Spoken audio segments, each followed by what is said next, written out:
Live from our News First studios, this is Primetime News. It's great to have you with us. I'm Sonali Wanigabadage. A very good evening. I'm Shane Silva. We start off with a look at tonight's headlines. President addresses the Asian Cooperation Dialogue. A suspect in the killing of Bharata Lakshman seeks permission to make a confession. A test flight lands at the new Mattala airport.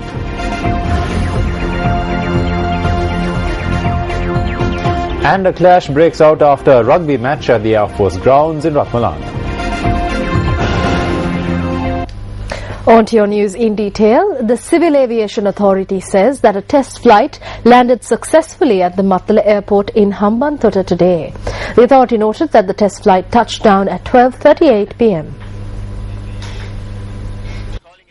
A Beechcraft KEY-200 owned by the Civil Aviation Authority of Pakistan's Ministry of Defence landed at the Mattala airport today. Footage of this test flight was released to the media by the Civil Aviation Authority. The aircraft made its way to the Mattala airport from the Katnayaka International Airport. The aircraft carried equipment used to test radar systems of airports. Plans have been made to use this aircraft for test flights at the Mattala airport until the 23rd of this month, starting from today. The Civil Aviation Authority said that all electronic and radar equipment at the Mattala airport will be tested during this period. A group of officials from the Civil Aviation Authority were on board the test flight.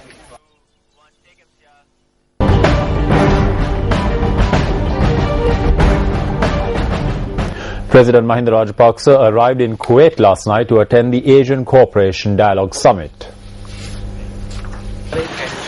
The President was welcomed at the airport by Emir of Kuwait, Sheikh Sabah Al Jaber Al Sabah. The Crown Prince of Kuwait and several senior ministers and officials were present at the airport. 31 heads of state are attending the Asian Cooperation Dialogue, which is aimed at strengthening the Asian region.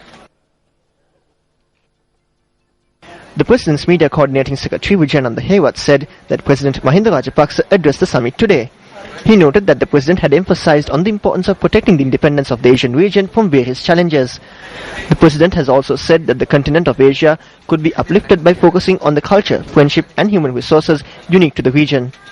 The President had also noted that the Asian Cooperation Dialogue should be strengthened in order to face common challenges such as terrorism, climate change and natural disasters.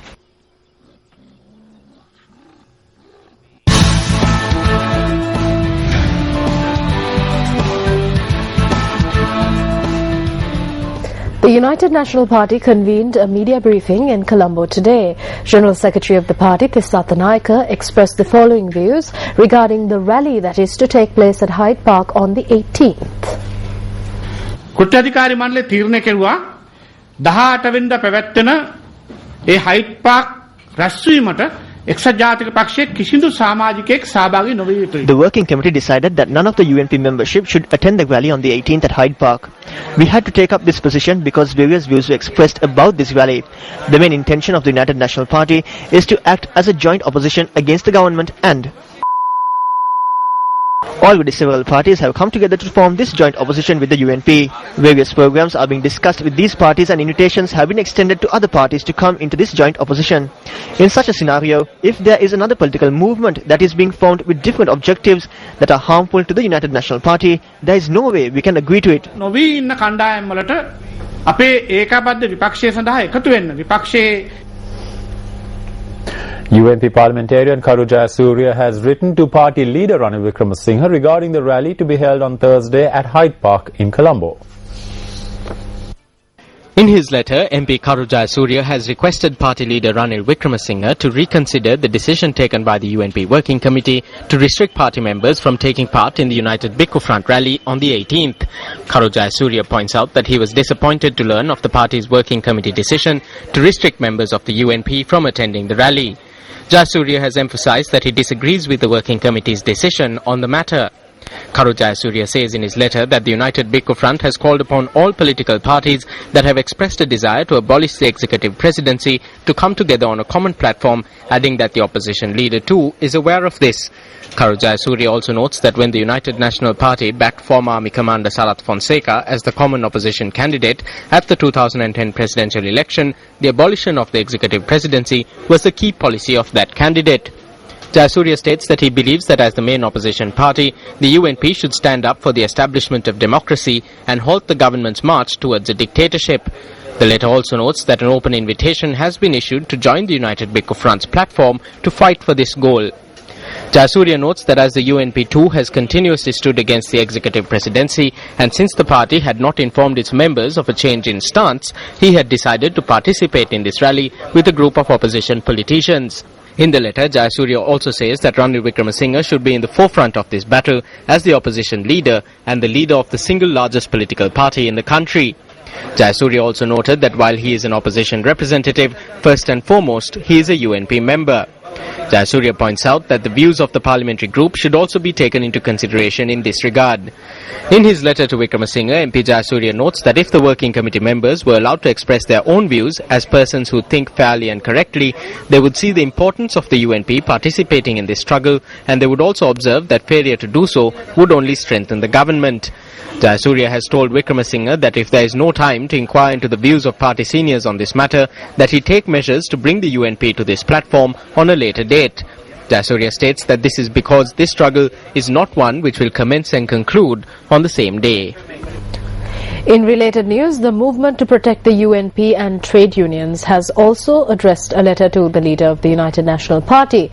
The movement has expressed its objection to the decision arrived at by the UNP Working Committee to restrict UNP public representatives from participating at the October 18th rally organised by the United Bhikkhu Front.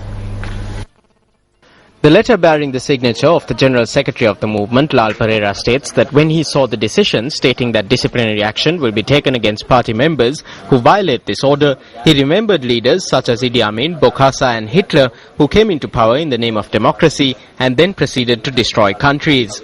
Lal Pereira also states that he objects to the notion presented that the October 18th rally organised by the Bhikkhu Front led by Venerable Meetiyagoda Gunaratana Thera, who played a pivotal role in the 1977 victory, is one organised by monks who pelted stones at Sirikota.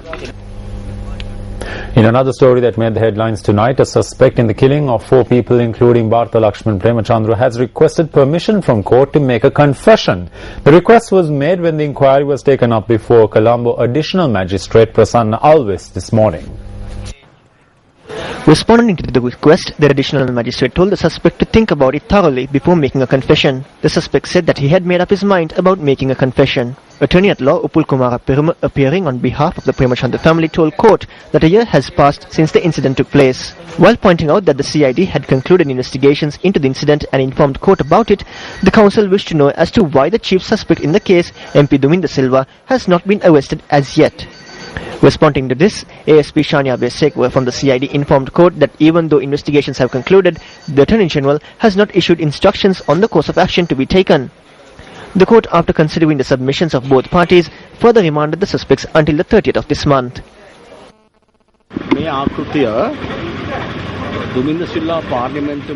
This is a model of MP Duminda Silva's skull. What I explained to court today using this model is that a large area of his skull, about 30 to 40%, has been destroyed by the bullet. The complete area should be covered during the next surgery. As soon as he is fit, we are hoping to bring him to Sri Lanka and produce him in court.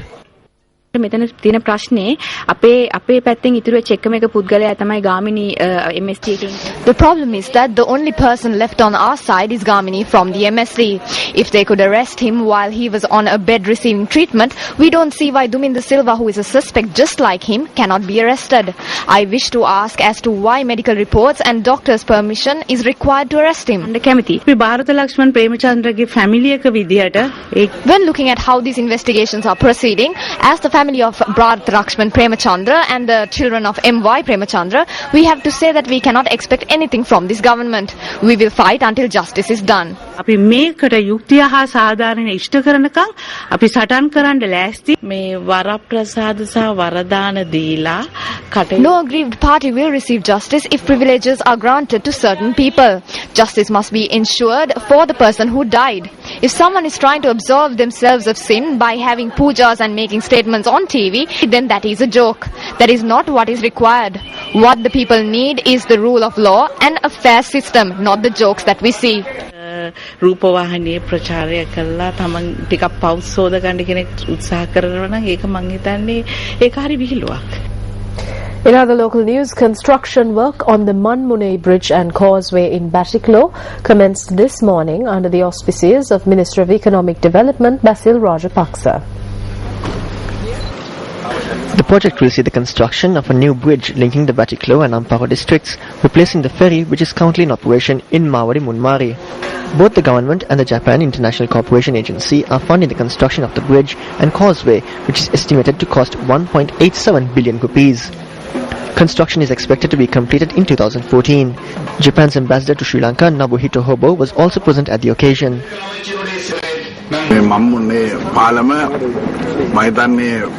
Two areas which were previously isolated will now be linked to the Manmunai Bridge. The people who have been divided due to this will now be linked. Not only that, this bridge will provide a shorter route when travelling from Batiklo to Ampara.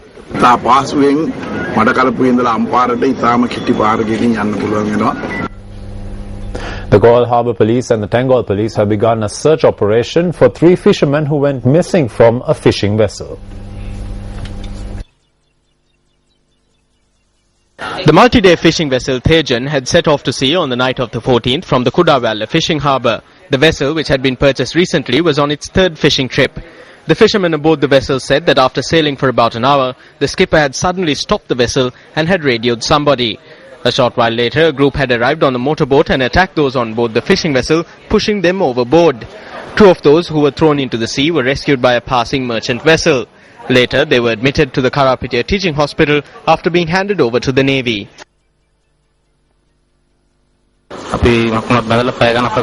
They tied us and beat us. It was about 7 in the morning when they threw us overboard. I managed to remove the ropes and swim. The others found it difficult to swim. They were 20 and 22 years of age. They are younger than me. They cannot swim. An elderly person also went with us.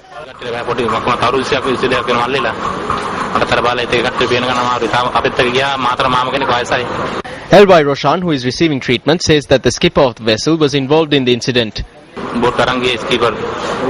The skipper took the boat. He is involved. They were planning to go to Australia.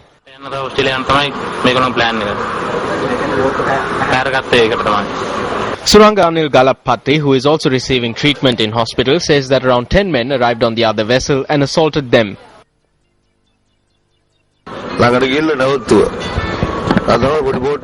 They anchored very close. My brother-in-law asked what they were doing. They said they wanted to unload a beer case. Then a lot of people suddenly appeared. They got onto our boat with guns and machetes.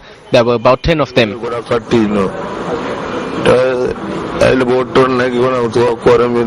18-year-old Dulaj Taturanga, resident of Kudawalla, is reported missing. 25-year-old Priyanta Indrajit Kumara is also reported missing. Mirisage Saman from Nawatuna in Kekandua is also missing following the incident. Staying in local news, Deputy Leader of the United National Party, Sajith Premadasa, expressed his views on Samurdhi at an event in Galewala today. I would request the Samurdhi beneficiaries to go to the Samurdhi bank and meet the manager and request for their savings. They will never give it. The money that was supposedly taken from the Samurdhi stamps have been directed towards Divinaguma. Whose lives are they trying to uplift? The second program of the Udagamin Udagamata initiative was held this morning at the community hall in Pibudunugama, Morogolla in Galewala under the auspices of Sajith Premadasa. The objective of this program is to look into the needs of the villages that were created by the late President Ranasinghe Premadasa.